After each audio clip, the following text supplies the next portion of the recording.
자, 아까 우리 했던 것부터 갑시다.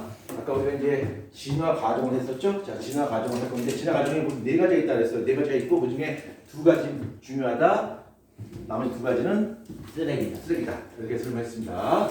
자, 진화로. 여기 약간 수학적인 개념이 좀 들어가요. 수학적인 개념이 좀 들어가는데.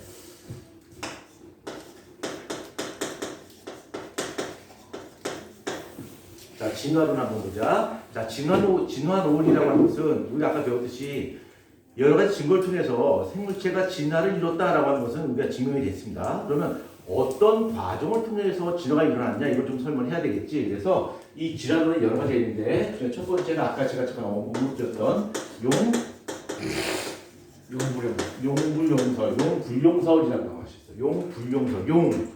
드래곤 아니죠. 사용한다. 불용 사용하지 않는다. 용불용설인데 이거 뭐냐면 어떤 생명체의 기관이 있는데 그 기관을 오랫동안 사용하게 되면 그 기관은 발달할 것이고 반대로 오랜 기간 동안 그 기관을 사용하지 않게 되면 그 기관은 결국 분해될 것이다 라고 하는 거야. 이렇게 결국은 이 생물의 진화라고 하는 것은 어떤 환경에 처했을 때 그 기관을 사용하냐 사용하지 않느냐에 따라서 발달할 수도 있고 퇴할 수도 있고요.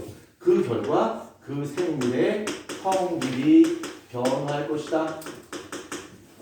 이렇게 보는 것이 바로 용불용설이다. 이제 라마르크라는 사람이 제안했는데 그림을 좀 그려야 될 것 같아요.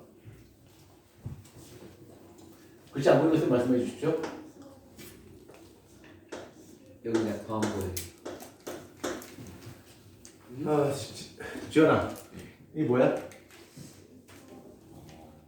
저 알아요. 게임. 응? 게임. 뭐? 게임. 뭐야? 기린. 기린이다, 기린. 저게 기린이에요. 목이 짧은 기린이야. 목이 짧은 기린인데 이게 내가 대석쌤 닮았네. 이 위에 있는 먹이를 먹으려고 자꾸 목을 잡아 뽑았어요. 목을 자꾸 잡아 뽑다 보니까 이 기린의 목이 어떻게 된 거야? 기린의 목이 이렇게 길어졌다는 얘기죠. 그렇죠? 그래서 계속 사용하다 보면 그 기관이 발달해서 형질이 바뀐다는 얘기야. 그래서 기린을 예를 든다면 기린의 목을 자꾸 쓰다 보니까 기린의 목이 길어졌어라고. 그런 과정이 반복되면서 생물의 형질이 바뀌는 진화가 일어났다라고 하는 것을 바로 이 용불용설이라고 불러요. 근데 이것이 잘 된 거냐? 잘못됐습니다. 이걸 좀 비판해야 되겠지. 이거는 잘못됐어요. 왜 잘못됐냐면 예를 들어보자.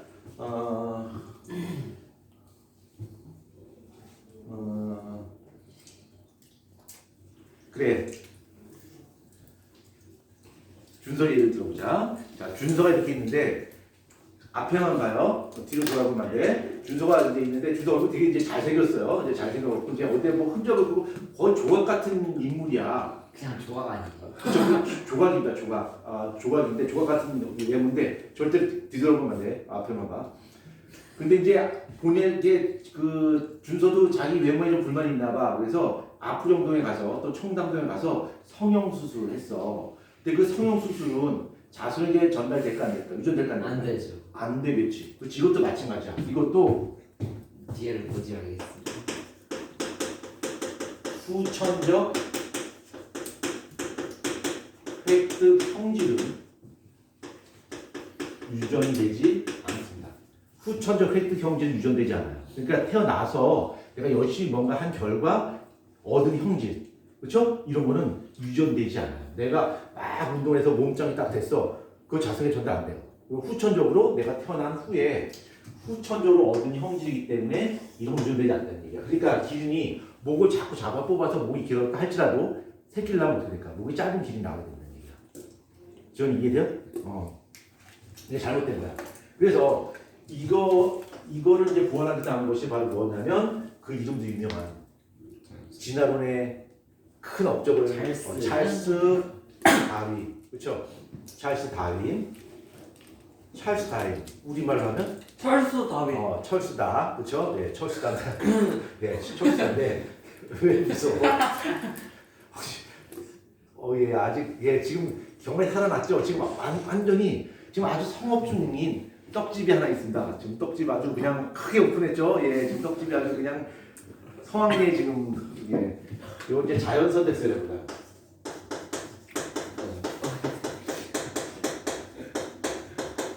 자, 자연 선택설인데, 자, 이 자연 선택설이라고 하는 건 어떤 거냐면 어떤 생물이 있을 때 그 생물이 각각 갖고 태어나는 어떤 형제 차이가 있어요.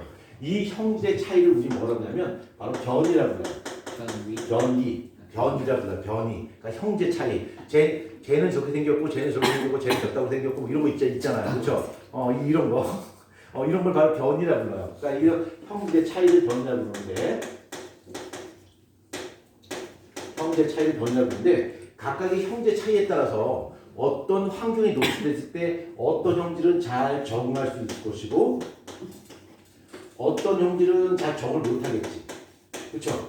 이런 차이가 생긴다는 얘기야. 뭐 예를 들어서 뭐 피부 색깔이라든가, 뭐 외모라든가, 성격이라든가, 그런 형제. 그런 형제에 따라서 그 환경에 잘 적응할 수도 있고 적응하지 못할 수도 있다는 얘기야. 그러면 이 적응하는 개체는 생존하고요.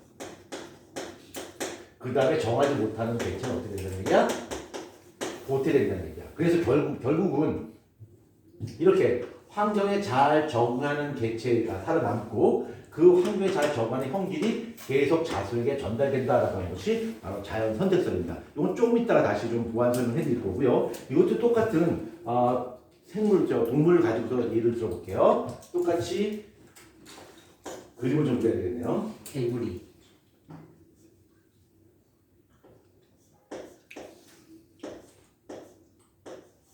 개와 인간인가요? 자, 이렇게 그림 그렸습니다. 이렇게 그림 그렸는데, 개와 인간. 수희야, 이게 뭐죠? 기린. 기린. 딱 봐도 기린이잖아, 그렇죠? 누가 봐도 기린이야. 이걸 보고서 이게 왜 기린입니까라고 하는 사람은 뭔가 눈에 좀 이상 있는 사람이고, 뭔가 사고 판단 기억에 문제 있는 사람으로서 병원에 가서 진료받는 것을 추천드립니다. 무슨 병원이요? 경관, 이게 뭐야? 기린. 지금 기린이죠. 누가 봐도 기린이죠. 예, 기린입니다. 그래서 이 기린이 있는데, 이 기린이 이게 발음이 어려워요. 한국 사람 할 수 있어. 목이 짧은 기린이 있고 목이 긴 기린이 있어요. 그래서 이 위에 있는 먹이를 먹으려고 경쟁하다 보니까 목이 짧은 기린에 비해서 목이 긴 기린이 훨씬 유리하겠지. 얘는 불리하고 얘는 유리해. 그래서 얘는 어떻게 됐을까? 사망. 도태돼. 얘가 살아남아. 사망. 그래서 얘가 새끼를 낳으면 어떻게 될까? 계속 목이 긴 기린을 낳는다는 얘기야. 이게 바로 자연선택설이야. 그렇죠? 그러니까 원래 기린을 예를 든다면 기린에 목이 짧은 기린이 있었고 목이 긴 기린이 있었는데 먹이를 가지고 경쟁했어. 근데 목이 짧은 기린이 진 거죠. 네. 분리했어. 그러니까 도태됐어. 다 죽어서 없어졌고 목이 긴 기린만 살아남아서 지금은 목이 긴 기린만 지금 계속 존재한다는 얘기야. 그렇죠? 이게 자연선택설이야. 자, 요거를 한번 좀 부가 설명을 좀 해볼게요. 어떤 생명체가 있을 때 그 생명체는 항상 과잉 생산합니다.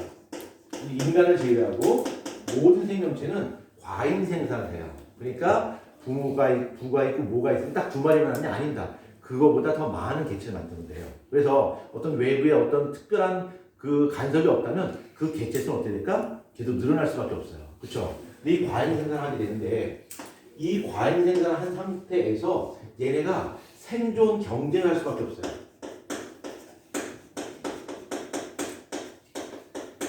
뭐 예를 든다면 먹이라든가 뭐 그다음에 서식지라든가 이런 걸 가지고 경쟁을 한단 말이야. 경쟁할 때 얘네들이 갖고 태어났던 형제 차이가 있어요. 바로 변이라고 해요. 쟤는 뭐 어때요? 쟤는 어때요? 그러니까 각각 변이인데 이 변이를 가지고서 같이 생존 경쟁을 하는 거야. 그래서 여기서 이기는 놈은 생존하는 거고요. 진 놈은 어떻게 될까? 도태되는 거야. 그래서 결국 살아남는 것은 이 환경에 유리한 형질이 살아남는 것이고요. 얘네가 계속 자손을 만든다는 얘기야. 그렇죠? 그래서 결국 계속 시간이 지나면서 이 환경에 유리한 형질들만 계속 남게 된다는 얘기야. 예를 들어볼게.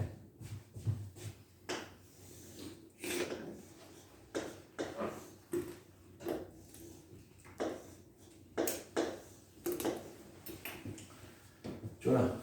예, 지원이도 이제 떡집 오픈 앞두고 있는 것 같은데, 예, 저기 그냥 두고, 저 왜요? 그럼 주원이한테 그럴게. 주원아, 이게 뭐야? 봐, 떡집 오픈 앞두고 있잖아. 아니 잠깐만요. 트리? 나무입니다. 나무 위키요? 요게 나무인데, 이게 그 나무인데, 요 나무가 하나는 산업혁명 전이야. 산업혁명 전이고 혁명전. 하나는 산업혁명 후야. 혁명 후. 혁명 뒤. 자, 이 산업혁명 전에는 그 대기가 깨끗했단 말이야. 그죠? 자연환경이 굉장히 깨끗했어. 근데 여기 나방이 있는데 나방이 두 종류가 있다 진짜. 이렇게 두 종류가 있어요. 지금 두 종류가 있는데 한 놈은 나방이 흰 색깔이고요. 한 놈은 검은 색깔이야. 이렇게 있어요. 그러면 산업혁명 전에는 깨끗하단 말이야. 지금 환경이. 그러다 보니까 흰색 나방과 검은색 나방 봤을 때 새의 입장에서 봤을 때 누가 더 눈에 더 잘 띌까? 검은색 나방이 잘 뛰어요. 그러니까 검은색 나방은 잡아먹고 버리고 흰색 나방은 생존 확률이 상당히 높아지겠지. 근데 산업혁명 후에 먼지가 막 그냥 오염물질이 막 생기면서 여기가 굉장히 지저분해졌어요. 이때 흰색 나방하고 근데 나무가 검은색- 까맣지 않아요? 그러니까 그 나무뿐만 아니라 놔두지 말고요. 이렇게 나무가 점점 짙어졌단 말이야. 먼지가 막 안고 그러면서. 그렇죠? 그래서 흰색 나방과 검은색 나방이 있는데 이때는 오히려 흰색 나방이 더 잘 뛰는 거야. 그러니까 얘가 도태되고 얘가 살아남게 되겠지. 그렇죠? 이렇게 주변 환경에 따라서 유리한 형질이 될 수 있고 불리한 형질이 있는 거야. 반드시 절대적으로 이건 유리한 형질이 아니고 불리한 형질 이건 없어요. 주변 환경에 따라서 유불리는 바뀔 수가 있는 거죠. 처음에는 얘가 유리했지만 나중에는 얘가 또 유리한 형질이 바뀌게 되겠죠. 결국에는 이 환경에 유리한 형질이 살아남아서 계속 자손을 만든다라는 것이 바로 자연 선택설이야. 그러면 이 자연 선택설은 퍼펙트한가요? 그렇지 않습니다. 이것도 약간 좀 문제가 있는데 금이 있군요. 크게 두 가지 좀 문제가 있어요. 첫 번째는 뭐냐면 개체변이 유전되지 않습니다.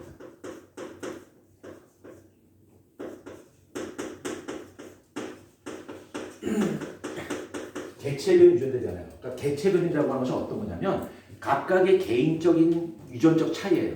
그러니까 경관이하고 나하고 있는데 경관이가 좀 키가 작고 내가 좀 이렇게 키가 커요. 어린. 이런 것들이 바로 개체변이에요. 약간 유전적 차이란 말이에요. 그렇죠? 그 다음에 지우하고 나하고 키를 비교해 보면 지우는 나에 비해서 엄청나게 작죠. 그것도 개체변이에요. 그러니까 유전적 차이란 말이에요. 그렇죠? 이런 개체변이는 유전되지 않습니다. 그러니까 내가 이런 형질을 갖고 있다고 해서 내 자손이 반드시 그런 형질을 갖고 태어나요. 그렇다는 보장은 없어요. 그렇게 나타날 확률은 상당히 높지만 반드시 그렇다는 보장이 없어. 무슨 이야기냐면 여기 목이 짧은 기량은 목이 긴 기린이 너 경쟁을 벌이고 얘는 도태되고 얘가 살아남았는데 얘가 새끼를 낳게 되면 반드시 목이 긴 길은 낳는다라는 보장이 없다는 얘기죠. 그렇죠? 개체변이는 그대로 유전되지 않습니다. 유전될 수도 있겠지만 유전되지 않을 수도 있어요. 그러면 목이 짧은 기린이 만들어진 경우도 존재해야 되겠지. 근데 지금 목이 짧은 기린은 아예 나오지 않는 없어요. 아예. 자, 개체는 유전되지 않는 거고요. 그 다음에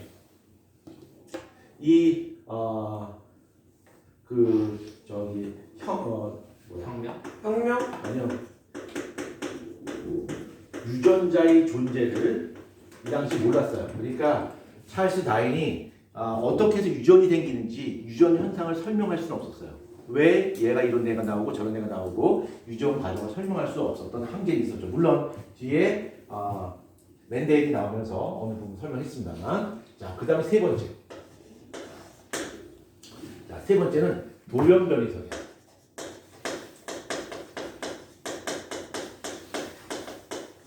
자, 돌연변이설인데 얘는 기린이 있었고요.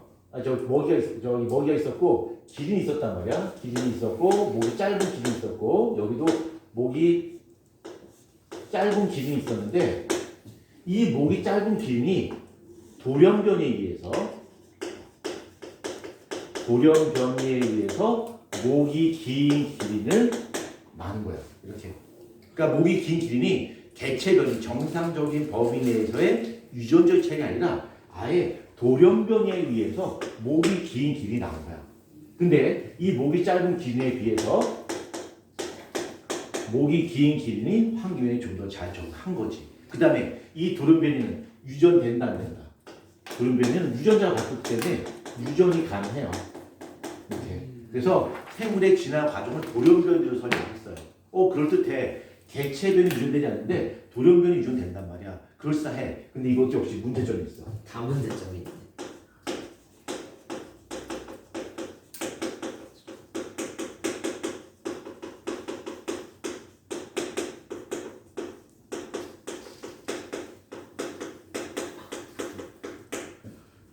돌연변이는 환경에 불리한 방향으로 진행돼요.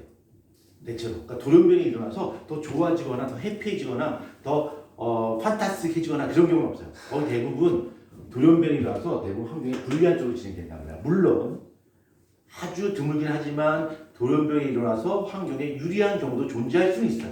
그러나 모든 생물체의 진화 과정을 돌연변이로 설명하기에는 좀 무리가 있다는 얘기야. 그래서 이게 문제가 좀 있어요.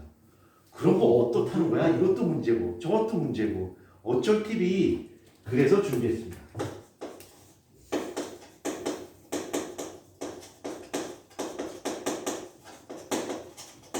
현대의 진화론. 그 현대 과학에서는 이 진화 과정을 어떻게 설명하는데 현대의 진화론은 어느 한 가지 특정한 이론을 가지고 설명하지 않고 여러 가지 이론을 다 복합적으로 짬뽕을 해서 설명을 해요.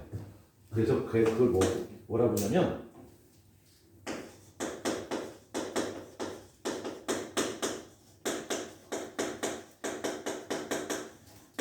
유전자 풀의 변화라 부르고요. 이 현대 진화론을 집단 유전학이라고 해요.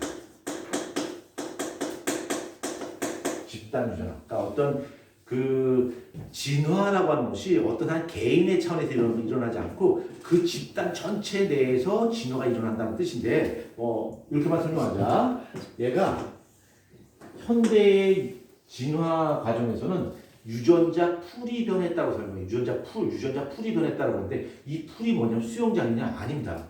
수용자는 아니고 이게 유전자의 집합체야. 예를 들어서 여기에 사람이 모두 100명 있다 치자. 100명 있어요. 그러면 그 눈동자 색깔을 결정하는 유전자는 모두 몇 개 있을까? 여기 사람 모두 100명 있다면 눈동자 색깔을 결정하는 유전자는 몇 개 있어? 모두 200개가 있을 거 아니야. 그렇죠? 노란, 검은색, 갈색 이렇게 있을 거 아니야. 그렇죠? 그 유전자의 전체 집합체가 200개란 말이야. 그 200개의 집합체를 바로 뭐라 불러? 유전자 풀이라고 불러요. 그러면 유전자 풀이 바뀐다는 게 무슨 얘기냐면 그 집단 내에서 어떤 형질편한 유전자가 있는데 오랜 시간이 지나면서 그 유전자 풀 자체의 구성이 바뀐다는 얘기야.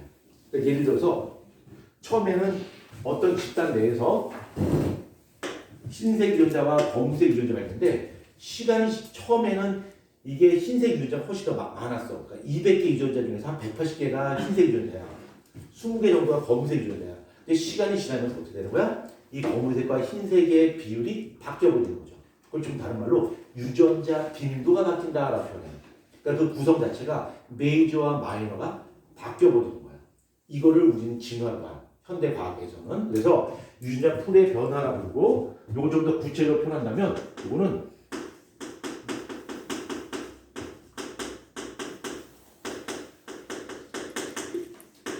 유전자 빈도가 바뀌는 거야. 유전자 빈도가. 예를 들어볼게. 자, 예를 들어서 우리 사람의 손이 이렇게 있다 치자. 손이 있는데 우리 사람 손에는 이게 물갈퀴는 없어요. 물갈퀴는 없는데 이게 사람 손가락이 이렇게 있단 말이지. 근데 어떤 사람은 물갈퀴가 있는 사람이 있다 치자. 물갈퀴. 그래서 거의 대부분의 사람들이 물갈퀴가 없는데 어떤 사람은 물갈퀴가 있어. 그러면 누가 있어요? 거의 대부분이 물갈퀴가 없는 것이 요새 없어. 찾아봐도 없어. 얘는 있어요. 주환이 있죠, 있어요. 있죠. 자, 제가 먼저 좀 설명할게요. 나대지 마시고. 그럼 우리 그 사람한테 물갈퀴 없는 유전자가 메이저겠지. 네. 물갈퀴 있는 유전자는 뭐야? 마이너. 마이너 중에 마이너란 말이야. 근데 오랜 시간이 지나면서 여러 가지 요인에 의해서 물갈퀴가 없는 유전자가 서서히 없어지고 물갈퀴 유전자가 많아지는 거야. 그럼 대부분의 사람들이 뭘 갖고 있는 거야? 물갈퀴를 갖고 있는 거잖아. 그렇지? 이런 것들이 바로 진화라는 얘기야. 유전자의 빈도가 바뀌는 거야. 근데 이 유전자의 빈도가 바뀌는 것이 자연선택이다, 돌연변이다, 여러 가지가 있는데 어느 한 가지가 원인이 되는 것이 아니라 뭐야? 여러 가지 요인들이 작용을 해서 이 유전자의 빈도, 메이저와 마이너 그 빈도가 바뀌는 것이 곧 뭐다? 에볼루션, 진화라고 하는 거죠. 그렇죠? 이렇게 설명합니다. 근데 이것을 수학적으로 설명을 해요. 처음으로 이 집단 유전학에 대해서 처음 연구한 사람이 바인베크라는 사람입니다. 바인베크라는 사람이 이 집단 유전학에 대해서 막 굉장히 고민을 많이 해요. 대학 교수였었는데 고민합니다. 왜 이렇게 됐지? 이거를 어떻게 설명할 수 있는 방법이 없을까 막 고민을 막 해요. 이제 그건데 그들 중에 이제 교수님하고 같은 생물학과 교수님하고 교수실장에 가서 밥을 먹었죠. 너는 뭐 먹을래? 나 라면. 너는 떡볶이. 너 어제 먹었잖아. 난 떡볶이 좋아. 너 뭐 먹을 거야? 순댓국 뭐 해서 먹었단 말이야 같이. 그래서 그런 걸 먹었어요. 순댓국도 먹고 그랬더니 이제 또 생물학과 또 막내 조교가 또 왔겠죠. 교수님 여기서 시작하시니까 저도 여기서 먹어도 될까요? 너 시켜. 그랬더니 저는 저기 피자 먹어도 될까요? 그래, 너 피자 하나 시켜. 너 어떤 피자 먹을래? 저 어깨 쭉 피자요. 그래, 여기 어깨 쭉 피자 하나 주세요. 그래서 어깨 쭉 피자를 이제 같이 먹고 이제 같이 먹는단 말이야. 같이 먹는데 바인베르크 그 교수가 잘 고민을 이야기했죠. 야, 내가 이 집단 유전학을 하는데 이게 여기저기 막 설명해. 근데 이게 안 풀리는 거야. 막 열변 토하는 거야. 막 죽겠다고. 근데 그 옆 테이블에 수학과 교수 하디라는 사람이 그 얘기를 듣고 있었어요. 하드요? 하디. 그 하디. 하디라는 사람이 딱 듣고 있다가 저 멍청이. 야, 저거 수학을 풀려면 CMS는 다녀줘야 되는 거 아니야? 좀 너무한 거 아니야? 하면서 하디가 CS를 어떻게 하냐? 냅킨에다가 공식을 하나 써서 하디가 그 하디 영국 대학 교수예요. 모르죠? 영국인지 미국인지 무슨. 그 냅킨에다가 뭐 수학 공식 하나 써요. 쓴 다음에 그 바인베르크가 밥을 먹고 있단 말이야. 또 막내 조교는 어깨 쭉 피자 먹고 그 다음에 오늘 책 피자 먹고 하여튼 다 전부 다 피자만 먹고 있는데 거기 하디 그 교수가 아주 그 옆을 쓱 지나가면서 그 생물학과 교수와 조교들을 아주 그냥 뭐랄까요 하찮게 보면서 하면서 냅킨을 틱 던지고 가요. 그러니까 그 바인베르크가 보더니 뭐야 저 자식 좀 뭐야 뭐 하는 놈이지? 뭐가 하겠지. 근데 냅킨에 보니까 뭐라 써 있어. 그래서 분명히 써있나 분명히 뭐 욕 써 있겠지라고 생각했는데 딱 보니까 수학 공식이 써 있는 거야. 그때 써진 공식이 바로 이렇게 써 있었어요. x는 2분의 마이너스 b 풀마르트 비제곱. 그 수학이야.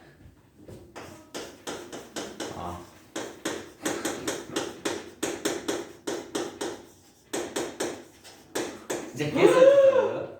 진짜 깨서있어요? 이렇게 써 있었어. 너무 당연한 걸 적어놓은 거 아니에요? 그러니까 그 공식이 바인베르크가 아니잖아요. 그냥 전기한 거. 아무튼 그래서 그 바인베르크가 저 자식 좀 뭐야 저거 미친놈 아니야? 하면서 그냥 냅킨 들고서 그냥 갔어. 진짜 자기 이제 방 왔었다 막 연구를 했어. 자 연구를 하는데 이제 이걸 이제 그 바인베르크 연구를 할 거야. 근데 그 직접 실험할 수는 없잖아, 그렇지? 500만 년 살면서 이렇게 진화과정을 살펴볼 수 있는 것도 아니고 그래서 가상의 집단을 만들었는데 그 가상의 집단을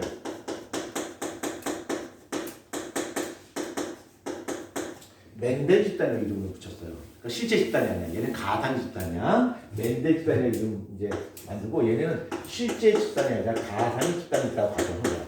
자, 이런 집단이 있어. 가정하자. 자, 그다음 두 번째 이런 집단의 특징은 가상의 집단으로서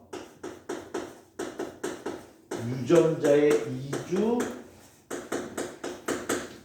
유입이 없어요. 그러니까 우리끼리만 모여 사는 거야. 다른 쪽에서 이사 오거나 여기 살던 사람 이사 가거나 이런 거 없어. 우리끼리만 그냥 모여 사는 거야. 이런 집단이 있다고 가정을 하는 거야.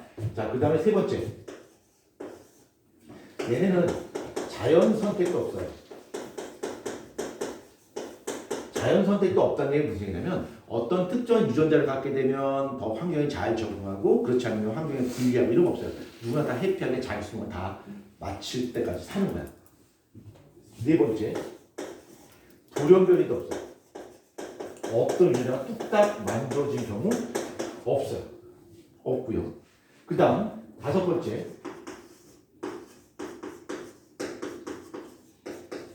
유전자 부동이라고 하는 것도 없어요. 그게 뭐예요? 유전자 부동이라고 하는 것이 어떤 거냐면 어떤 천재 지변이라든가 전쟁이라든가 계엄이라든가 예기치 않았던 사건에 의해서 어떤 특정한 유전자를 가진 개체들이 많이 죽는 거야. 예를 든다면 전쟁이다 그러면 남자들 훨씬 더 많이 죽겠죠. XY 염색체가 많이 없어질 거예요. 그렇죠? 그다음에 또 못생긴 사람들한테만 걸리는 전염병, 아주 정말 치명적인 전염병이 퍼졌다 치자. 그러면 여기 다 죽고 나 혼자만 살아남는 거예요. 그거 제가 모르겠네요. 그런 것들이 바로 유전자 부동이야. 그러니까 어떤 집단 내에서 그 유전자의 빈도를 크게 요동치게끔 할 수 있는 어떤 변화, 충격 이런 걸 바로 유전자 부동이라고 불러. 그러면 유전자 부동이라고 하는 것은 작은 집단에 많이 생길까, 큰 집단에 많이 생길까? 유전자 부동이라고 하는 그런 현상은 작은 집단에 많이 생겨, 큰 집단에 많이 생겨. 작은 집단에 많이 생겼지. 100명 중에서 한 30명이 죽었어. 이건 정말 서프라이즈, 어쩜, 그다음에 어메이징 한마디로 와우 되는 거죠, 그렇죠? 30명 죽었어, 큰 사건이야. 근데 중국에서 300명 죽었어. 이게 안 나와, 그렇죠? 죽었는지도 몰라요. 죽었는지도 몰라, 그렇죠? 그러니까 이렇게 그런 사람이 유전자 부동이 안 생기는 만큼 그 집단이 어떻다는 거예요? 굉장히 큰 집단이어야 된다는 거예요. 좋고. 그렇죠? 자, 그 다음에 여섯 번째, 자유로운 교배가 가능해요. 자유로운 교배가 가능해요. 이러한 조건을 갖춘 집단을 바로 멘델 집단이라고 부르고요. 이런 멘델 집단이 있다고 가정하는 거야. 그냥 멘델 집단이 있다고 가정할 거야. 실제 있진 않아요. 이런 집단 존재하지도 않죠. 이런 집단이 있다고 가정을 할 거야. 그리고 이제 실험을 한 거야. 이 어떤 여기 살고 있는 그 사람들이 갖고 있는 어떤 형질, 뭔가를 표현하는 형질이 있다 진짜. 뭐라도 좋아. 어떤 형질이 있는데 그 형질을 표현하는 유전자가 라지 A와 스몰 A가 있다 진짜. 라지 A 유전자와 스몰 A 유전자가 있는 거야. 그럼 이 사람들이 가질 수 있는 유전자는 라지 A 또는 라지 A, 스몰 A, 스몰 A 유전자를 갖게 되겠지. 유전자를 갖게 된단 말이야. 그렇죠? 뭘 갖든 간에. 근데 아까 말했듯이 여기서 자연 선택이 존재하지 않아. 그러니까 얘는 잘 살고 얘는 뭐 싫으면 난 알아요. 싫으면 알아요. 뭐 그런 게 아니라 얘도 해피, 얘도 해피, 얘도 해피야. 그냥 다 잘 살아. 자연 선택 없어요. 그냥 다 잘 쓰면 다 맛있게 다 잘 사는 거야. 그러면 이 멘델 집단의 모든 인원이 만약에 N명 정도 존재한다고 가정한다면 이런 유전자의 전체 유전자 풀은 모두가 이 N개가 될 거 아니야. 그렇죠? 네. 이 N개 중에서 이 라지 A가 차지하는 빈도를 P로 볼 거고요. 그 다음에 스몰 A가 차지하는 빈도를 Q로 볼 거야. Q.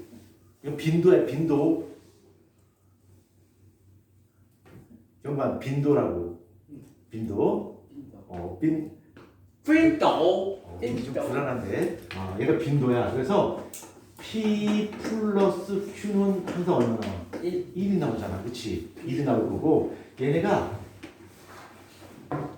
유전자 이주 유익도 없어요. 여기 살던 사람이 이사 오거나 이런 거 없어. 그 다음에 자유로운 교배가 가능해요. 그렇죠? 그 다음에 돌밀도 없어. 갑자기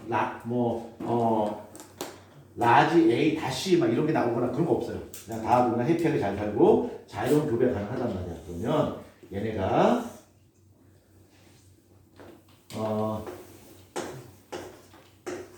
암컷 수컷에서 내놓을 수 있는 유전자를 보면 수컷이 라지 A 내놓을 수도 있고 스몰 A를 내놓을 수도 있겠지. 그 다음에 암컷이 라지 A를 내놓을 수도 있고 스몰 A를 내놓을 수 있는데 그럼 태어나는 자손의 유전자형이 라지 A일 수도 있고 라지 A, 스몰 A일 수도 있고 얘 라지 A, 스몰 A가 되고 얘는 뭘까? 스몰 A가 되는 거야. 그러네 진짜. 요 라지 A의 빈도는 P고요. 얘의 빈도는 Q란 말이야. 얘의 빈도 P, 얘는 Q야. 그래서 이렇게 라지 A가 나올 수 있는 확률은 뭐고요? 얘를 내놓을 수 있는 확률이 P잖아. 얘도 P잖아. 그럼 뭐야? P의 제곱이겠죠. 그렇죠? 얘는 어떻게 될까? PQ겠지. 얘는 어떻게 될까? PQ고 얘는 PQ야. 그래서 이 Q제곱 아니에요? 그렇죠. Q제곱이죠. 수학. Q제곱이야. 그래서 이걸 밑에 태어난 자손들의 빈도를 다 합해보면 키가 큰 관계를 위해 쓰겠습니다. 선생님이요? P제곱 플러스 2PQ 플러스 Q의 제곱이고요. 이거는 P 플러스 Q의 제곱으로 1이 된단 말이야. 이렇게. 그치? 그러니까 이 태어난 자손들이 자유로운 교배를 해도 경만이 주목하시고요. 병간 없지. 유전자 빈도는 변하지 않는다. 어디에서? 멘델 집단에서는 세대가 거듭되어도 유전자 빈도가 변하지 않아요. 즉 유전자 빈도가 변하지 않는다는 얘기는 진화가 일어나지 않는다는 얘기야. 그렇지? 멘델 집단 내에서는. 근데 우리가 실제로 살고 있는 집단은 어떤 집단이야? 멘델 집단과 반대란 말이야. 유전자 이주나 유입이 있고요. 자연 선택도 존재하고요. 돌연변이도 존재하고요. 유전자 부동도 존재하고요. 자연 교배 불가능해요. 선택적 교배만 가능해. 이런 이 멘델 집단과 반대 조건을 갖추고 있기 때문에 이 반대되는 조건에 의해서 유전자 빈도 자체가 어떻게 되나요? 변한다. 변한다는 얘기야. 그것이 곧 뭐라는 얘기야? 이 진화한다. 진화라는 얘기야. 그렇죠? 그러니까 이 유전자 빈도가 바뀌는 것이 한 가지 원인이 아니라 유전자의 이주, 유입, 자연 선택, 그다음에 돌연변이, 유전자 부동, 그다음에 선택적 교배, 이런 여러 가지 원인들이 복합적으로 작용해서 유전자 빈도 자체가 바뀐다는 얘기야. 그것이 뭐다? 레벨업 진화 요건입니다. 그래서 이거를 딱 썼죠. 쓰고 난 다음에 종이 열어보니까 내 펜에 하디가 저거 쪽지했어. 괜히 했다. 하디한테 전화했죠. 난데 아까 시간에서 만났죠. 예. 그랬었죠. 잘 돼갑니까? 예, 제가 주신 쪽지를 가지고서 시를 만들었는데 네, 그럴 줄 알고 있었거든요. 내 이름은 하디입니다. 그래서 이걸 바로 하디 하디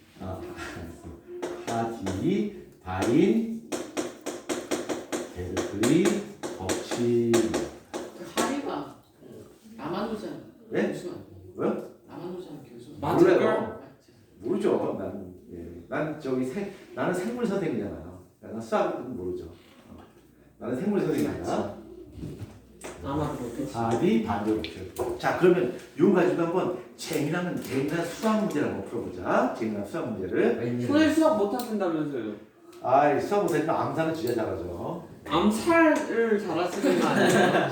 공차. 보자. 어떤 학교, 그러니까 학교 이름이 떡잎중학교야. 떡잎중이요? 얼마나 수준대예요? 너무나 자, 그 떡잎중학교가 있는데 떡잎중학교 학생이 모두 1000명이에요. 그렇게 많아요? 우리는 그거의 절반이. 예. 가능해요 그게? 자, 말 끊지 말고요. 떡잎중학교 1000명이 존재해요. 1000명이 존재하는데 얘네 가지고 미행 검사합니다. 비밀 검사를 왜 해요? 자, 미행 검사가 하는 것이 어떤 거냐면 PTC 용액을 혀끝에 붙였을 때 써 그럼 정상이야. 엄마도 안 넣는데요. 그럼 미행이야. 근데 그러면 미행은 맛을 잘 못 느끼나요? 아니요. 그냥 정상이야. 그냥 PTC 용액에 대해서만 민감도가 좀 차이 생기는 거야. 그래서 PTC 용액을 가지고서 미행 검사 해봤어요. 그랬더니 미행도 있고 정상도 있는데 미행이 360명이 나왔고요. 그 다음에 정상이 640명이 나왔어요. 640명이. 그러니까 미행 아무것도 안 넣는데요. 360명. 써 640명이야. 자, 근데 이 미행이라고 하는 것은 유전자 차이입니다. 유전자. 그래서 이 미행 유전자가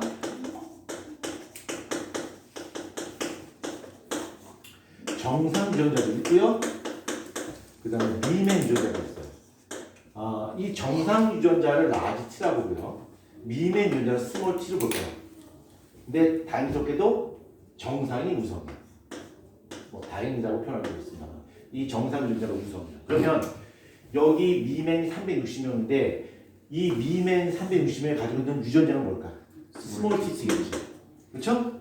그러면 정상 640명이 갖고 있는 유전자는 라지 T 또는 라지 T 스몰 T겠죠. 그렇죠? 그럼 라지 이 정상 640명 중에서 라지 T는 몇 명이고 라지 T 스몰 T는 몇 명입니까? 그거 어떻게 알아요? 이래서 수학이 존재하는 거죠. 한번 풀어봅시다. 수학. 나대지 마시고요. 자, 라지 T, 그러니까 정상 유전자의 빈도를 P로 보고요. 그 다음에 미매 유전자 스몰 T의 빈도를 Q로 봅시다. P 플러스 Q는 always 1이죠. 갑자기 수학도 나오고 영어 나오고 헷갈리지, 그치? 이해하시고요. P 플러스 Q는 1입니다. 미맹이 360명이에요. 미맹이 360명인데 미맹의 유전자는 스몰 TT예요. 스몰 TT라는 얘기는 Q 곱하기 Q니까 Q의 제곱이겠죠? 이것이 1000명 중에서 360명이니까 0.36이 되는 거야. 그럼 Q는 얼마야? 몰라요. Q의 제곱이 0.36이잖아. 1000명 중에 360명이니까 0.6이잖아. 그럼 P는 얼마 나와? 0.4가 나온단 말이야. 그러면 라지 T를 가진 사람 구할 수 있겠지. 얘는 P의 제곱이잖아. 그러면 0.4의 제곱이니까 0.16이 되는 거고 라지 T 가진 사람 몇 명이 되는 거야? 160명이 되겠지. 그렇죠? 그 다음에 라지 T, 스몰 T를 가진 사람은 P 곱하기 Q인데 아빠가 라지 T 주는 경우도 있지만 엄마가 라지 T 주는 경우도 있잖아. 곱하기 2를 해야죠. 그렇죠? 그래서 2 곱하기 P가 0.4 곱하기 0.6을 하게 되면 0.48이 나오고 몇이 되는 거야? 480명. 480. 그렇죠? 지금 수학 좀 치는데 뭐 이렇게 또 생각하는데. 자, 요걸 무슨 법칙? 하디 반대급 법칙. 생물학자가 기권이 힘들어서 만들었더니 하디가 숟가락 얹은 거죠. 그렇죠? 하디 반대급 법칙. 다리가 다는 거 아니에요? 그러니까 다리가 다. 예. 나는 생물쌤이라서 생물 표현이 되겠죠. 자, 우리가 이제 진화까지 다 이제 끝냈고요. 자, 그다음에 생물의 분류를 한번 보자. 종속화.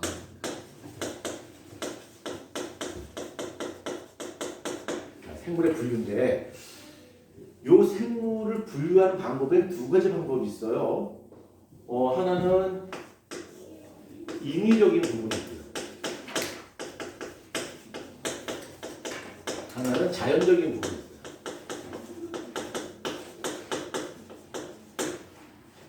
정말아, 우리가 공부하는 것은 인위적인 부분이야, 자연적인 부분이야. 우리가 지금 배울 거는 인위적인 부분.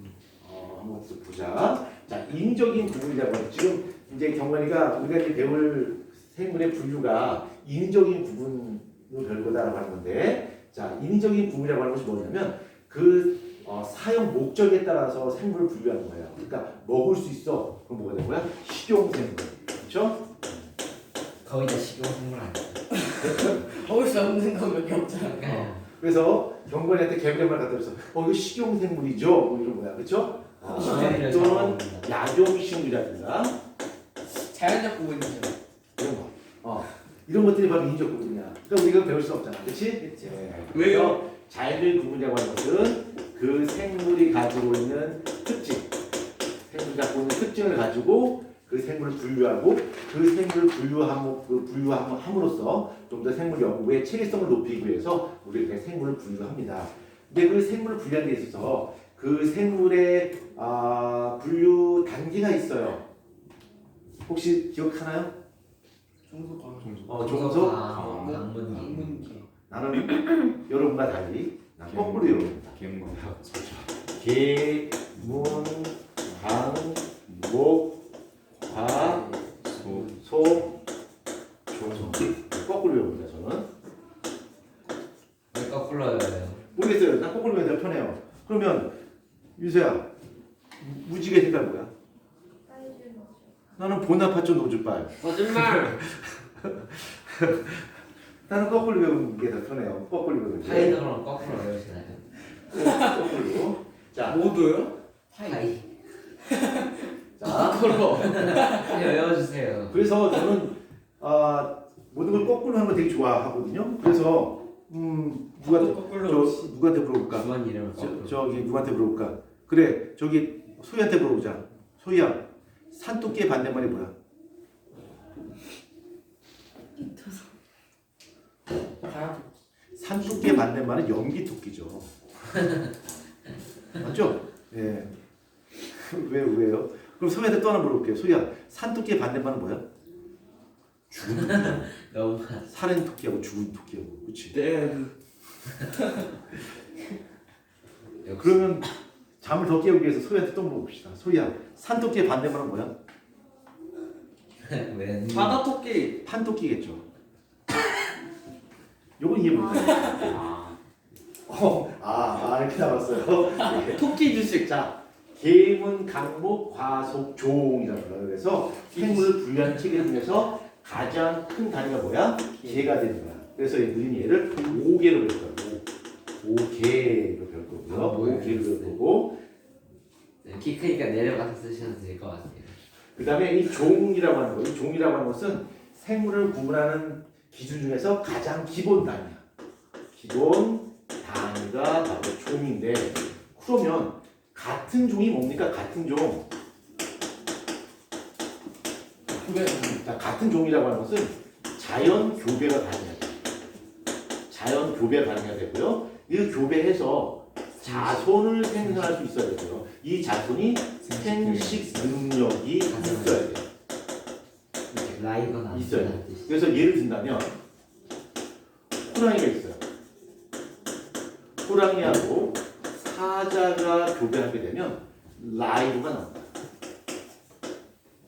이거 호랑이하고 사자를 호랑이하고 사자가 만나서 라이브를 나누는데 누가 꼬셨을까?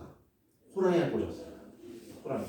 호랑이가 이게 호랑이가 이게 밀리면 차를 막 운전해 가고 있었거든요. 차를 막 가고 있었는데 보니까 사자가 있어. 너무 마음에 들어. 그래서 호랑이가 차를 뛰세웠죠. 그래서 호랑이가 사자들이 죠 타 이거 사자가 탔어.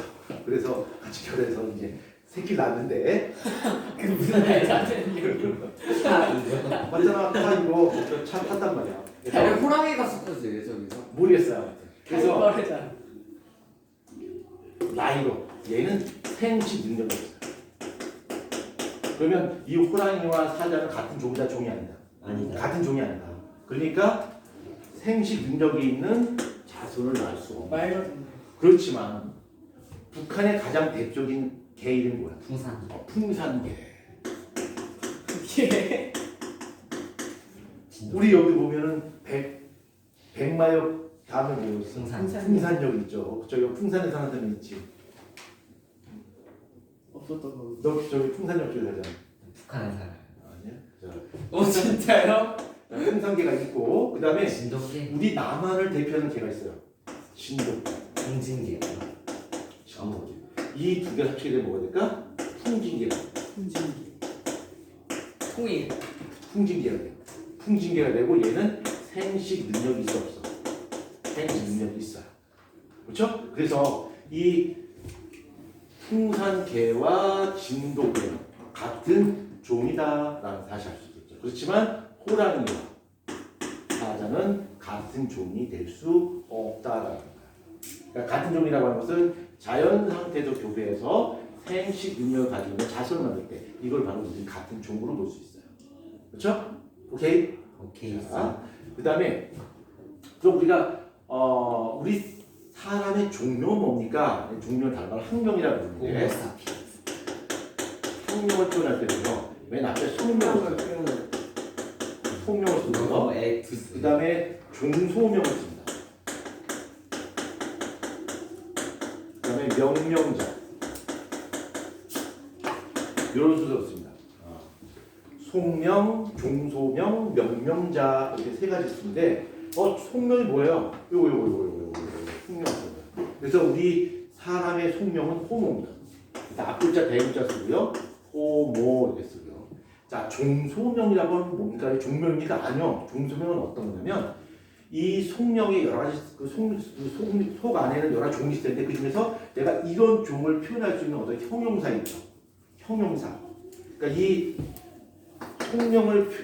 통령에서 그 종을 특정할 수 있는 형용사를 여기다 적습니다. 이걸 종소명이라고 해요. 자, 사람 같은 경우 사피엔스,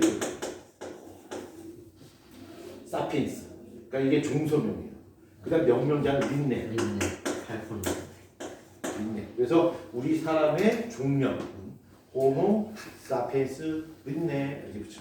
야 너무 어렵다. 앞에는 대문자. 소문자고 이름은 당연히 대문자 쓰셔야 되고요. 그래서 속명, 종소명. 그래서 속명이 같다는 얘기는 너하고 나하고 뭐야? 같은 속이야 이런 뜻이겠죠. 그렇죠? 근데 요게 좀 달라. 그럼 너와 나는 같은 속인데 종이 좀 달라 이렇게 구분할 수 있겠죠. 그렇죠? 이렇게 구분할 수 있습니다. 자, 아까 언급했듯이 우리 생물의 분류 체계는 5개라고 했어요. 5개. 그래서 5개의 개로 구분할 수 있는데 5개를 한번 잠깐 한번 이름 한번 붙여보자. 60개.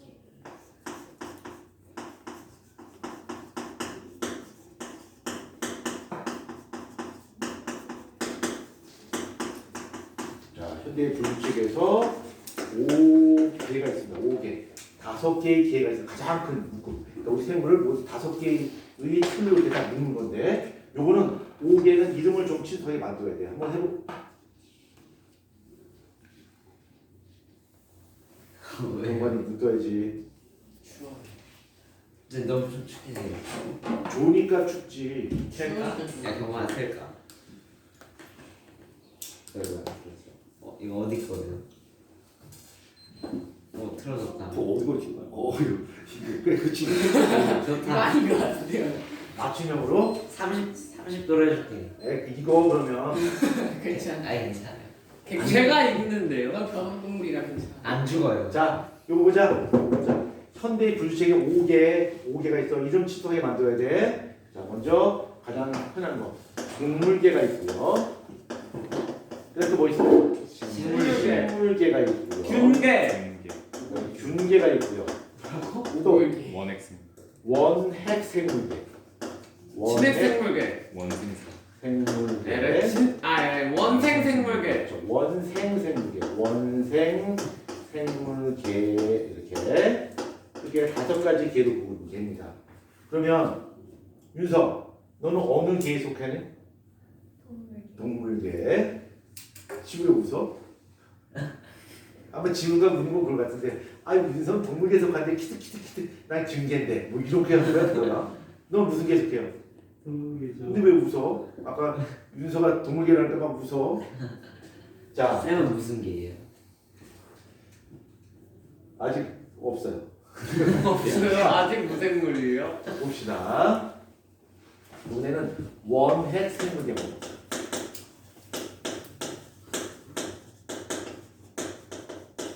원핵 생물계.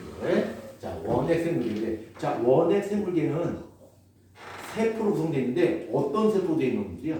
핵막이 없는. 핵막이 없는 세포. 핵막이 없는 세포로 구성된 것이 바로 원핵 생물계야. 그렇죠? 핵막이 없어요. 핵막이 없고요. 얘네는 거의 대부분 단세포로 존재해요. 다세포 생물이 아니야. 그러니까 세포 하나가 하나의 생명체야. 그런데 이 원핵 생물계를 다시 2가지로 경관아 여기 봐야지. 원핵 생물계를 다시 2가지로 구분할 수 있어요. 이름 좀 찐하게 만들어. 하나는 시원생. 갑자기 뜬금없이 왜 세균입니까? 이 원핵 생물을 다른 걸 뭐라 불러? 세균이라고 해요. 세균. 요 세균 할 때 균이 무슨 균인지 혹시 알고 계세요? 균?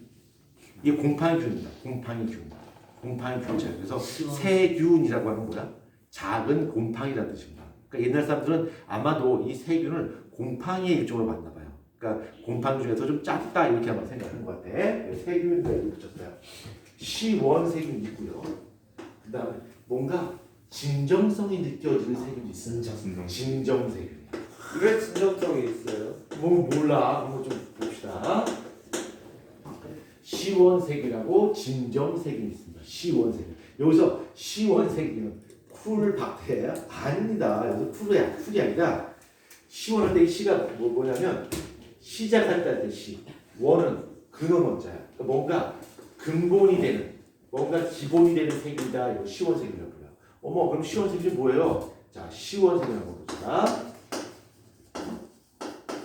시원세균을 다른 말로 고세균이라고 불러요. 아주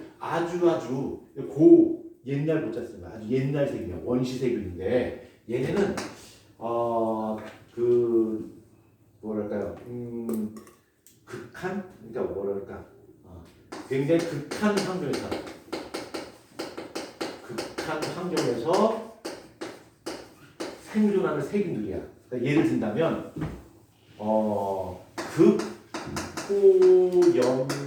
극호염성균 뭐 이렇게 무슨 뜻이냐면 극이 뭐야? 콜라. 극지. 그러니까 극이 뭐냐면 extreme의 뜻이에요. 극우. 그러니까 영어로 표현한다면 와우가 그렇죠. 다 쏠 수 있는 거야. 그다음에 호는 뭐야? I love you 이런 뜻이에요. 염은 농도를 뜻하는 거예요. 그러니까 아주 농도가 높은 그런 곳에 사는 세균. 그러니까 사해 같은 게 있죠. 거기서 농도가 진한데 막 사는 거예요. 그다음에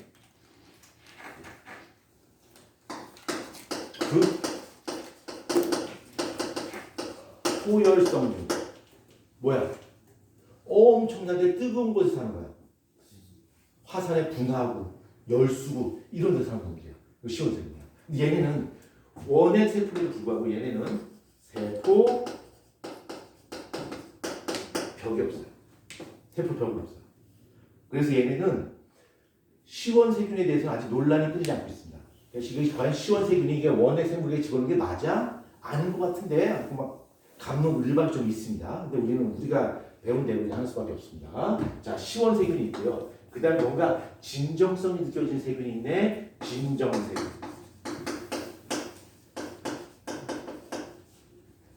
예, 저거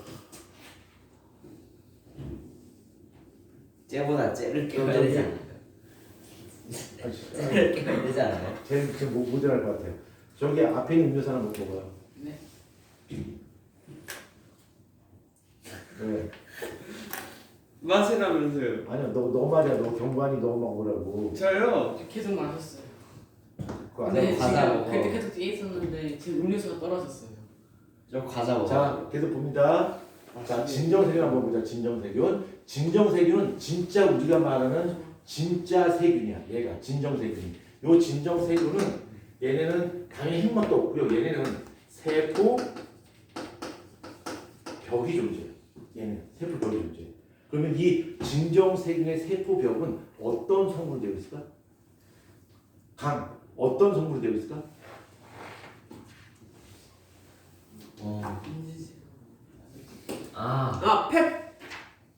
펩티도글리칸? 네, 펜티도 오, 내가 맞췄다. 참 잘했어요. 펜티도 글리칸 성분이 있어요. 예. 그러니까 우리가 말하는 그 진짜 세균이 바로 이 진정세균이야. 진정세균인데 이 진정세균은 세포벽을 가지고 있다라고 하는 거. 그다음에 우리가 흔히 말하는 원액 세포가 바로 이 진정세균이야. 진짜 오리지널 원액 세포란 말이야. 근데 이 진정세균은 광합성 하냐? 할 수도 있고 할 수도 있어요. 그래서 이 진정세균은 종속 영양 세균도 있고요. 그 다음에 독립 영양 세균도 있어요. 두 종류야. 그러면 종속 영양 세균이라고 하는 것은 얘는 세포 호흡을 한다는 얘기야. 그럼 세포 호흡을 해서 유기물을 뭔가 분해를 못 한다면 그 유기물은 어디에서 오는 걸까? 식물을 잡아볼까? 그건 안 되지. 세균이 기생. 분해. 얘가 바로 분해자. 분해. 생물의 사체라든가 배설 이런 걸 분해해서 먹고 사는 거지. 그 다음에 어떤 질병을 유발시키잖아. 병원기로 시키죠. 아니 병원기로 뭐 폐렴이라든가 뭐 이런 거 그렇죠? 유발시킬 수 있고, 자 독립형 세균, 요 독립형 세균은 광합성하겠네요. 광합성하죠. 그렇죠? 얘는 광합성 하는데 예전에도 이런 설명한 적 있어요. 이 세균들은 일반적인 식물의 광합성과는 좀 달라. 좀 차이나. 그렇죠. 바로 수소원에서 차이가 나고 있어요. 그렇죠. 수소원의 차이가 있는데, 수소원의 차이가 있는데, 이 수소원을 물을 쓰지 않죠. 수소랑 황화수소를 쓴다. 이걸 이용한다고 했었죠. 그렇죠? 그래서 요거 수소를 쓰게 되면 기체 발생이 없고요. 황화수소를 쓰게 되면 황기체가 발생한다. 이렇게 설명드렸어요. 자, 기억나죠? 계속 꼬리에 꼬리를 무석해서 연결됩니다. 하나를 놓치게 되면 계속 데미지가 있어요. 자, 이게 바로 세균이라는 거.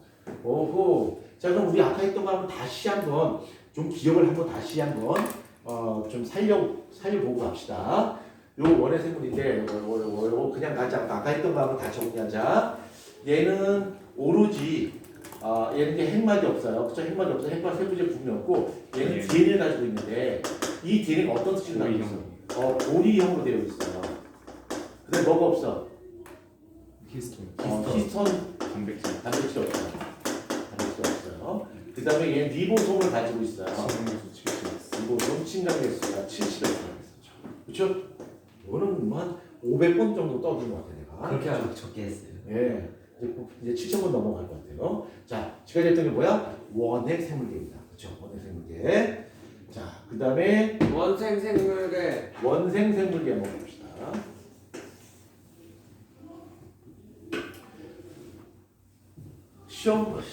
시험제 내가 이런 거 막 냈거든. 그랬더니 지금 내가 문제 만든 문제 한 절반 정도는 다시 갈았고 다시 만. 검열됐어요. 선생님이 너무 어렵다고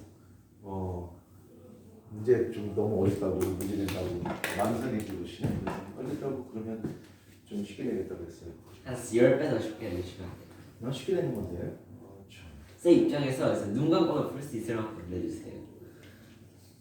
예, 알겠습니다. 어차피 책임질 일이 없으니까. 자, 우리 원생 생물계 먼저.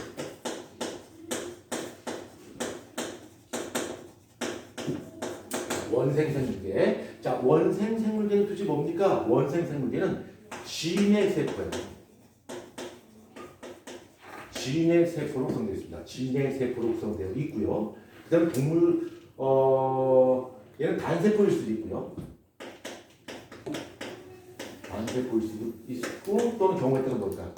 다세포일 수도 있어요. 그러면 이 원생 생물은 진핵 세포로 되어 있거든. 진핵 세포로 되어 있는데 그럼 진핵 세포로 되어 있는 단세포는 어떤 게 있을까? 아메바. 저기 윤서 신발 뭐야? 윤서 신발 한번 딱 떠오른 거 없어? 아니 집심.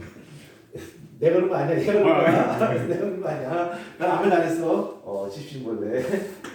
왜 집신 떠올랐을까? 예, 모르겠어요. 예, 집신벌레. 그 다음에 아메바. 뭐 이런 거. 아메바. 두 번째 바로 단세포예요. 그 다음에 다세포에는 뭐가 있냐면 우리가 흔히 말하는 조류, 해조류 있죠. 뭐 다시다, 아니 다시마, 김. 김, 맛있는 거. 미역 이런 것들 바로 다세포입니다. 근데 요 김, 다시마, 기억 요거 있죠. 요런 것들은 뭘 할 수 있는 거야? 광합성을 할 수 있는 거야. 그렇죠? 광합성을 할 수 있어요. 선생님 그러면 얘네는 식물에 들어가야 되는 거 아닙니까?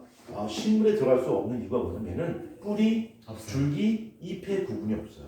그러니까 거기에 낄 수가 없는 거야. 그래서 이쪽에 집어넣었단 말이야. 그리고 요거 이제 이 원생 생물 중에서 질병 유발시키는 게 하나 있는데 혹시 뭔지 알아? 아메바? 말라리아. 말라리아. 말라리아. 말라리아 유충이 바로 원생 생물입니다. 진핵 세포예요. 단세포고요. 요거 잠깐 기억을 하자. 저번에 우리 배웠던 건데. 지우야 이게 뭐야? 알겠어요. 정목 바다. 바다야. 바다고 바다에 빛에너지가 들어온단 말이야. 빛에너지가 들어오게 되면 그 빛이 가지고 있는 파장에 따라서 굴절이 달라져요. 그래서 여기 여기까지 오는 놈이 있고 여기까지 오는 놈이 있고 여 기티까지 가는 놈이 있단 말이에요. 저 파장에 따라서. 그렇죠? 그래서 요 구조율 때문에 깊이 못 들어가는 거. 요건 적색과는 거. 어우, 어떡하지? 영어 써버렸네. 이거 또 주원이 또 아니 저는 읽을 수 있어요. 이제 저 정도는. 자, 그다음에 붉은. 얘는 뭘까? 초록색광이. 녹색.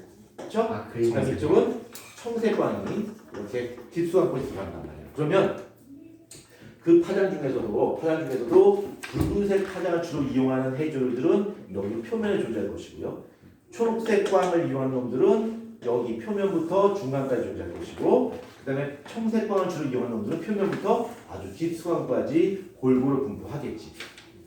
자, 생명은 무슨 색깔과 무슨 색깔을 구분해? 알지. 정록 생명이야. 그래서 얘는 녹조류가 되겠죠. 녹조류 되는 거고, 얘는 갈조류가 되겠죠. 얘는 뭘까? 청팀, 홍팀, 홍조류가 된다. 내가 전에 청팀, 홍팀 그랬더니 주원이가 선생님 왜 이렇게 정치적이세요? 막 그러는데 전혀 정치하고는 관련이 없습니다. 저번에 주원이라고 선생님은 청색이에요, 홍색이에요 막 묻는데 무슨 뜻인지 난 그걸 모르겠어요. 아닌 것 같고요.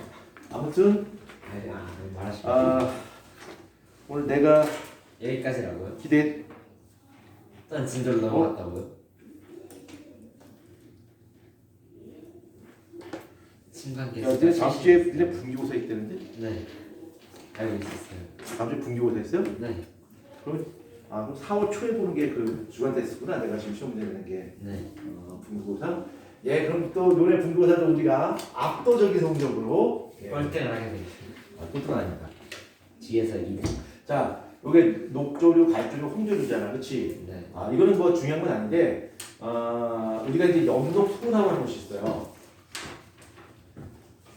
여기다 적게요. 여기다가 우리가 이제 그 빛을 흡수하는 염록소가 있는데, 염록소에는 염록소 A, B, C, D, 그 다음에 카로티노이드 이런 게 있어요. 카로티노이드 색소가 있는데, 이거 중에서 메인 색소, 주색소는 누구냐면 염록소 A가 주색소야. 이거는 모든 식물들이 광합성하는 모든 식물들은 염록소 A는 기본적으로 갖고 있어요. 이거 기본이야.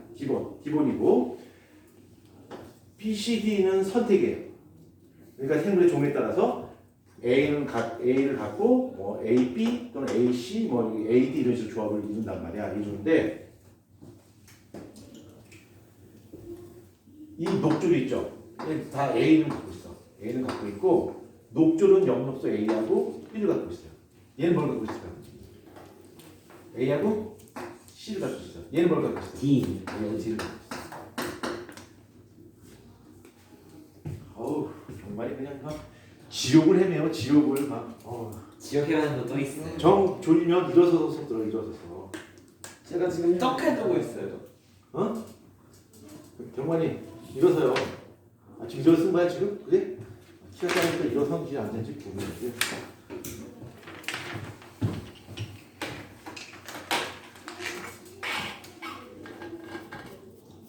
경관이를 떡으로 만드는 작업.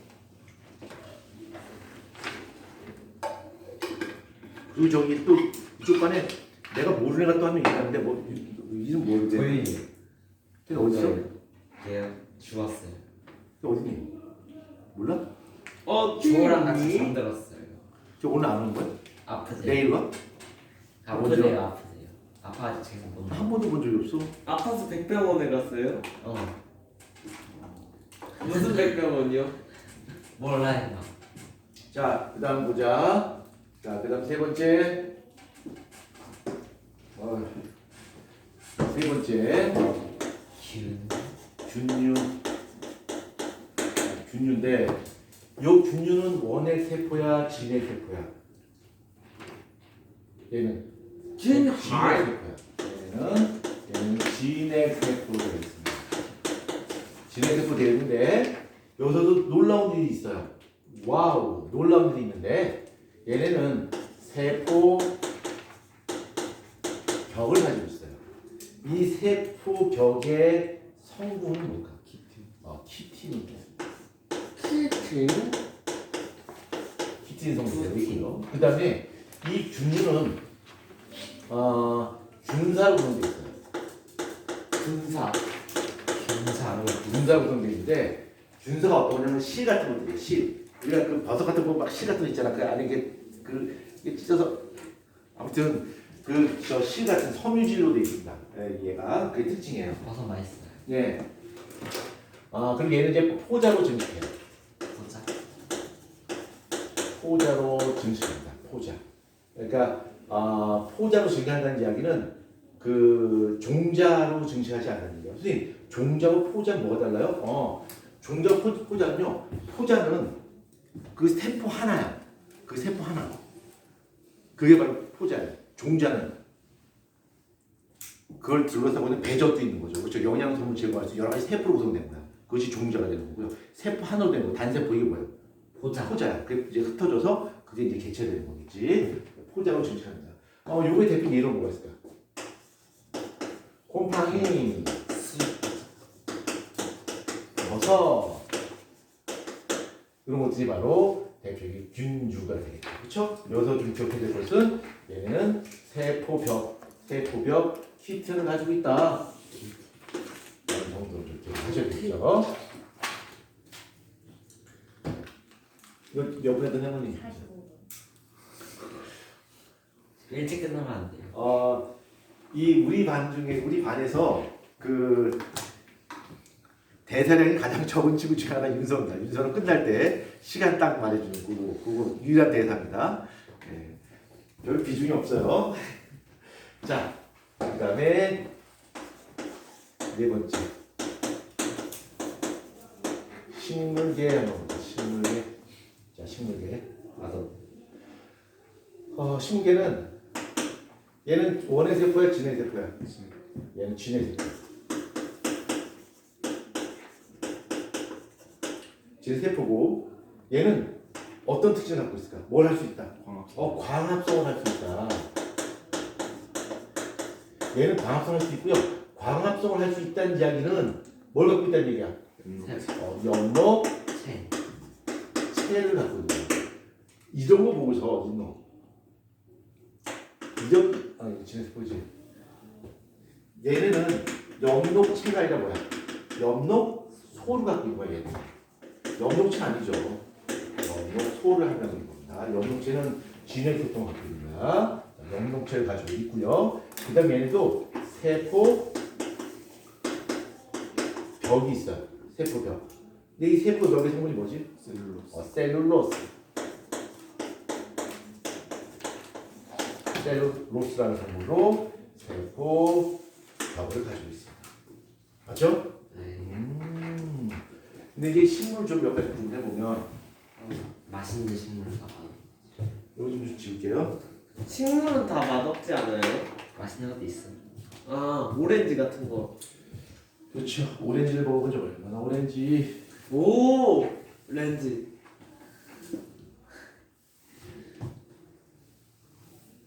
둘이 가족이면 재밌겠다.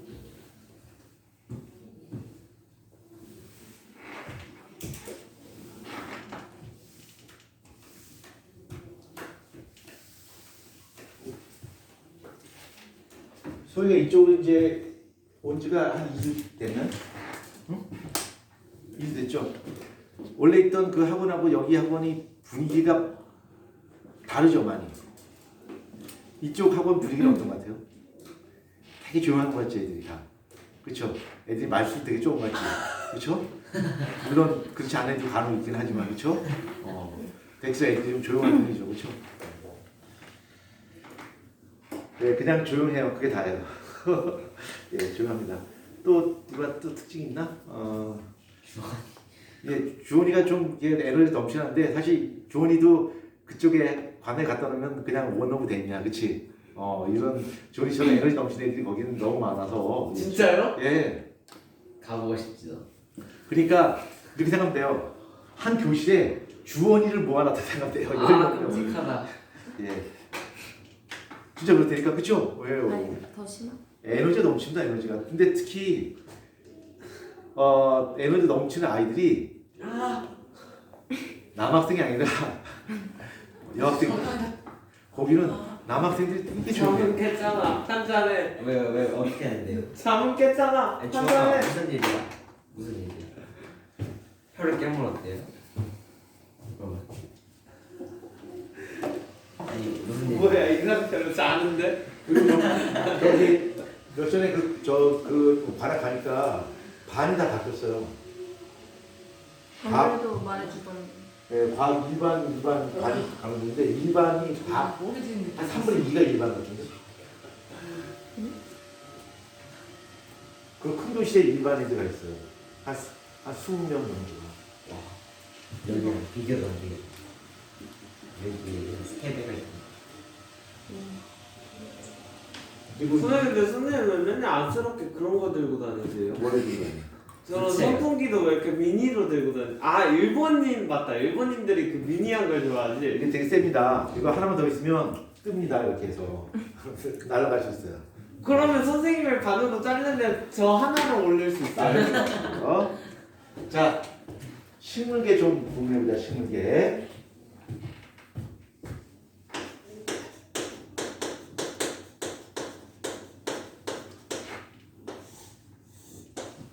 자, 공통성이 어떤 식물의 공통주상이 있다. 진짜 공통주상이 있는데 꽁통. 그 식물을 크게 두 가지 구분할 거야. 하나는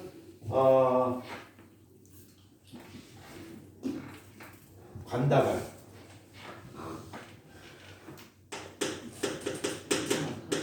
관다발이 없는 그룹하고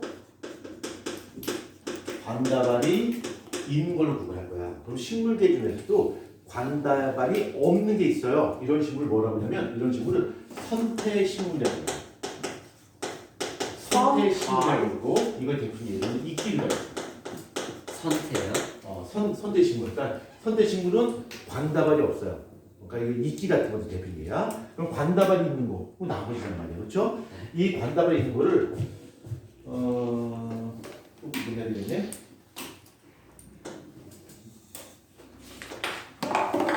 또 이렇게 구분하는 거죠. 이렇게 구분해서 종자로 번식하냐, 종자로 번식하지 않느냐, 이게 두 가지로 구분할 수 있어요. 그래서 종자로 번식하지 않는 거 대표적으로 양치식물이라고 있어요. 들어봤어. 자, 이 양치식물의 대표 예가 뭐겠어요? 고사리. 고사리가 있습니다. 고사리. 이렇게. 그럼 여기 지금 뭐야? 종자로 번식하는 놈들이겠지? 이 종자로 번식하는 놈들을 다시 또 이렇게 구분해. 다시요? 이렇게. 한쪽 그룹은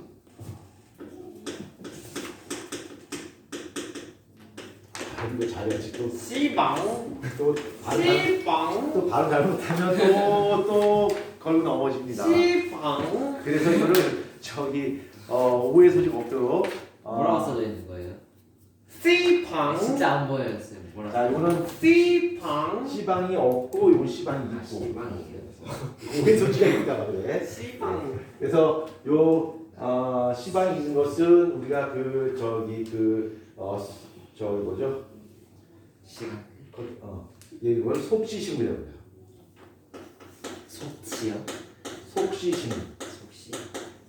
얘는 뭐라고 그래요? 거시식물. 소나무 같은 거. 이렇게 구분할 수 있습니다. 식물을.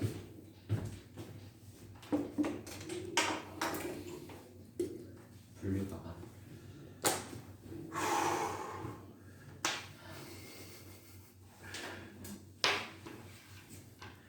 몇 분에 끝나냐, 윤서야? 윤서가 이게 유일하게 에너제틱하게 실시간 목소리 답변을 해주는 유일한 시간입니다. 45분에 끝난 거 맞죠? 맞나요? 근데 1분 정도는 일찍 땡겨도 되지 저기 않을까요? 그 윤서가 목소리가 커지는 경우가 한 번 있거든요. 윤서야 이거 50분에 끝난 거 아니야? 이때는 아니요 45분 맞아요 그러는데 근데 50분 같은데 예 여기까지 하도록 하겠습니다. 네? 언제 보였냐? 오늘은